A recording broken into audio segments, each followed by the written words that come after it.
Ngayon punta naman tayo sa ating main dish. Yeah, tamales ang ibinibida sa atin ng ating bisitang youngpreneur. Yes! All the way from Batangas! Tikman na po natin yan kasama ni Marlene Ramos ng Ate Lydia's Special Tamales. Oh my gosh, alam mo, I can't even remember kailan ako huling nagtamales kasi hindi siya yung normally na makikita mo sa grocery o supermarket. Alam, parang dayuhin mo pa. Diba? Sa sobrang, ako naman may aminin ako, sa sobrang carnivore ko, hindi ko pa ito natikman. Ever? Oo, kasi yung mga chicharon sa Batangas, ay yung mga, alam mo yun, alam nila yung gotong Batangas, ano yun yung mga kinakain ko eh. Alam kaya lomi. Correct, alam na alam. Tapos yung lomi, yung may extra pa, may special, na lahat na laman loob yan doon. I-celebrate natin yung first time mo. Correct. Pero i-introduce na muna natin. Oo. Ay, i-introduce na natin siya. Yes, si Madam. Good morning. Good morning po, Miss T and Miss MJ. Oo. Uy, salamat ha. Nagdala ka. Ayun na. Tell us the story about your tamales. Ayun na lang. Sa dami ng negosyo pwedeng pasukin. Ano na? Bakit tamales? Dahil ba family heirloom recipe ba ito? Yes, opo. It started since 1960 po. Oh, wow. It's so Opo, good. our ancestor. Then, itinuro po siya sa aking Lola Lydia. And then, after that po, pinapasa po yung secret recipe from generation to generation. And then, ako na po yung nag-continue. Ang ilang generation ka na? Third generation po. I'm so happy. I'm so happy na what's your experience like? Sobrang sarap. First mo it's yan. so well made. Alam mo, when you know it's a generation na recipe. Yeah. It's so well Alam mo, made. aalagaan yung recipe. Yes, Yeah, po. and of highest standard yung presentation. Yeah. So what's inside a tamales? Para doon sa mga hindi pa rin na-experience like Yes si MJ po. first time niya. Ang tamales po is gawa po siya sa giniling na bigas. Okay. And our version po, we have two versions, yung classic and special. Yung classic po, Miss Tin, yan pong boiled egg with pork liver, chicken, and peanuts. Classic pa yung lagay nito. Pala, it's special na yan para sa akin. Okay. And then yung special naman po is salted egg with pork liver, chicken, and peanuts. Our bestseller po is yung Salted egg. salted egg. Yun. Wow! Naalala mo pa yung storya kung paano nagsimula yung tamales since 1960? Yes, opo. Ever since nung bata po kami, dyan na rin po talaga kami namulat. So, yung lola po namin, si Lola Lydia, dun po siya nakilala sa paggawa ng tamales. Kasi Spanish to eh, di ba? Yes, originated po siya sa Mexico. Mexico pala, Mexico. Naalala ko, may show dati, Too Hot Tamales. Okay. Dahil bilang mahilig sa pagkain, pinanonood ko yun. Sorry, ma'am. Sa pagkain, ha? Ayun nga, kaya sabi Batangas tamales. Social, may tamales ba sa Batangas? So, it's a Mexican recipe, pero bakit ito yung hilig lutuin ng lola mo? At bakit napunta sa Pilipinas? Opo, during the Spanish time po, nung nadala po siya dito, na-adapt po siya ng iba-ibang region dito po sa atin sa Philippines. So, meron pong Pampanga, Batangas, Cavite, Quezon. And this is the Batangas version po. So, What makes it different? What makes it different from the Mexican tamales? Yung Mexican tamales po is made of rice flour po siya. Yung sa ating version po is yung bigas po talaga. And yung sa Mexican po, sa corn husk po siya nakabalot. Then yung, yes po. Then yung sa atin naman po is dahon ng saging. Nakakahiya, no? Nauna ko pa malaman yung Mexican mismo kaysa sa... Never too late. Never too At least, late. ano mo yung Batangas version. Hindi, saka 1960. My gosh, this dish is a national treasure. Sarap. Sobrang sarap. Ako, nagtataka, bakit hot chocolate yung katerno niya? Parang akala ko tuloy dessert din to eh. Opo. Aside from kapeng barako, itong chocolate po kasi is rare din po siya na recipe. Rare. Yes po. So, kami rin po yung gumagawa ng tsokolate na best paired din po. Parang batirol style. Yes po. Hindi nyo ito sinaserve sa mga lounge. Actually, yun po yung next goal namin na hopefully maka-partner kami with the Filipino restaurants para ma-serve po yung tamales. Kasi ngayon online pa lang. For now po, online.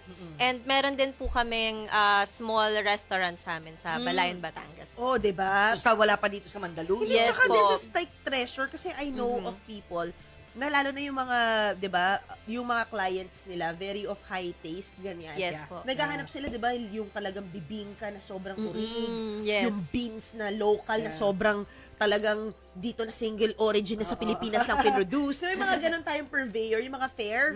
'Di ba? Meron tayong Artifino. Feeling ko dapat sumali kayo sa gano'n. Ay, oo, tama. Kakilala ko sila. Gusto mo ba? Yes po. Yung mga Actually, Artifino. opo, ma'am.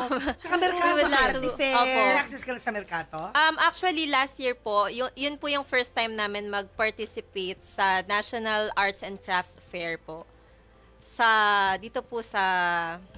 Saan nga to? Bridgetown? Tsaka yung DOT. No po. Dapat yung DOT, Sa alam Mega- nila yan. Actually, oo. Mega Mall po. Pero yung Mercato, hindi ka pa nakakano? Not yet Yung po. kay RJ Ledesma. Hindi pa po, Ha, ma'am. bigay ko sa number, sabi mo lang, binigay ko yung number sa'yo na mag-participate ka sa Mercato. There's one coming, coming up, end of September. Sige po. Mercato is the largest, yun yung incubator ng mga brands like yours, food. How much is it? Actually, that's only 75 pesos What? per pair. Wow! Yes. Diba? Tapos Wow. busog ka na sa isa. Oo, Pero yung process of making it po is Matrabaho. sobrang matrabaho po Syempre. talaga. labor intensive. Sana nga ma-feature yung paano meron ka ng video. Yes How po. it's made. we have- Ayaw, nakita ko opo. kanina. Kung paano ginagawa. Hindi, nakita ko lang may kinamakain. Oo. Pero may ginagawa, yung dinidil Meron ka na. po, ano, meron dinidil po. talaga yung...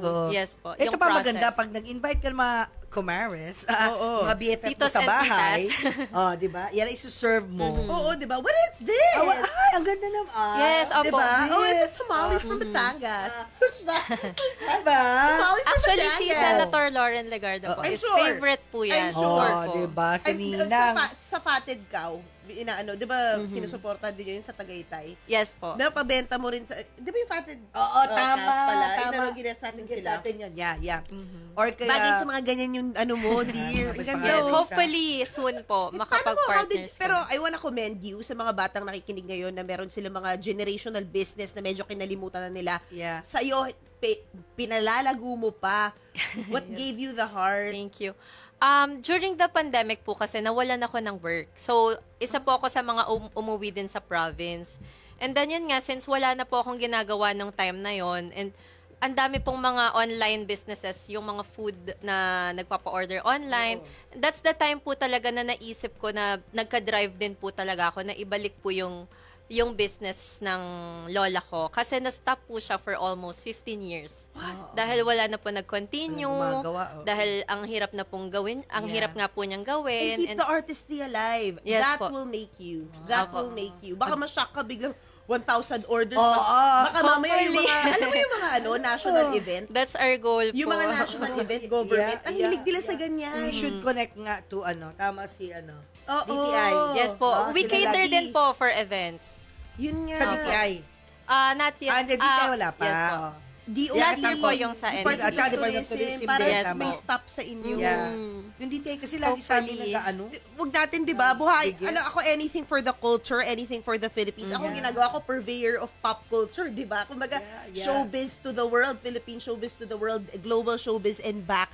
I mean, pero ito, anything about our culture, I would like really to, di ba? Let's not, pabuhayin pa natin lalo tong pamales Thank making you sa po. Pilipinas gamit ang kanin ng bigas Yes na po. abundant sa atin. Siyempre, Sino katulong mo? na ako dito. Yung mother ko po talaga. So, pagka every time po na may production kami, it's either ako lang po or yung mom ko yung magtitimpla. Oo. Paano pala for orders in Manila? Apo, we have weekly deliveries po in Manila. And then yung mga nag-order po sa amin, pinapalala move na lang po siya. Yeah. Meron kayong mga box na siguro Christmas box.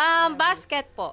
Native basket din po yung Ay, gamit. napakaganda. Dapat frozen tong Yung parang dadating, ganito, no? Yes po. Yung parang Frozen. ganito na native, Apo. di ba? Na, tapos Yes. itatali mo kung saan yung parang ibang mga kesong puti nakalagay. But how to reheat this? Kasi frozen darating. Steam po, Steam, opo. tama, steam. Steam Parang lang siya. po siya. Napakasarap, Ate Ligas, steam. sinisend kita sa DTI. Thank you po. Alam mo to, nasa DTI na siya. Ay, talaga, si Ay, Aida. Aida. Oo. O, di sinabi ko na agad. Correct. If DTI, How much pala Mabilisan packages you lang. know for events? It depends po kung ilang number of packs and then kung saan po yung venue. So, example, sa Batangas din yung venue, 100 packs. For example po, for 100 packs, we package it 10,000 po. Okay. And then, for Manila, For Manila, it ranges around 15 po. okay. Ayan. So, anyway, congratulations sa'yo. ayun na nga, elevate your event. I love it. Book now. So, please invite everybody. Yes. Ayan. Yes po. Thank you so much po for this opportunity, first of all. And then, ini-invite po namin ang lahat na i-like po ang aming Facebook page, Ate Lydia Special Tamales, and at House of Lydia at Instagram. And we have our physical store po sa Balayan, Batangas that everyone can visit po. And for Manila orders po, we have weekly delivery naman po. Yeah. So if you wish to order po, just message lang po sa aming Facebook page and Instagram. May lead time, no? Kasi matagal. Yes po. Mga 3 days, ganon, before. At least po, yes. Oh, that's wow. labor of love eh, di ba? Thank you so much. Thank you so Natuwa much ako. po. Ako din. Sobra. And I learned Nagustuhan niyo po ba? Sobra! Kasi may Nga, iba pong mga magmamarites, first-timers na hindi pa nila... Naibahan sila. Yes. Hindi, naintindihan ko, bilang foodie, charot. Naintindihan ko na may mga nababago kasi mushy siya, di ba? But honestly, if you're really into flavors and, you know, Yes. yung quality. Mga savory. You know, Savory, yes. kahit nga sweet to you would know if it's well-made. And Yeah, this is well-made. This is well-made. Hindi ka mapapahiya pag Yeah. pinakain mo sa bisita. Parang matchang, di ba? Yes po, No, opo. Chinese Chinese matcha. naman po yun. Ganun din, di ba? Kaya huwag kayo maghanap ng matamis o kaya maalat na maalat kasi hindi yun ang ma-experience. Yung matamis daw, tinatanong ng Suman team yun. natin, magkano raw yung choco batirol? Ito. Yung magkano daw hot, po? yung hot Ito. chocolate po, that's 100 pesos per Per pichel? per cup. Per cup. Yes. And this one again, how much? Itong buy one take. 75 Buy one po. take ko talaga. 75 for Per pair. per pair. Sarap. Diba? Mama, this one's for you. Sige po, Balutin for everyone mo na po ako. yan. Correct. But thank you so much sa masarap na Thank you early so lunch. much. Marlon Ramos ng Thank you Ate po. Lydia Thank you Special so Tamales. much. Ang wish ko, sobrang lumago ka, tapos madala mo to sa iba't ibang Oo. trade fair Me too. sa Yes. mundo. Tapos nun, magkaroon ka ng mga modern variations.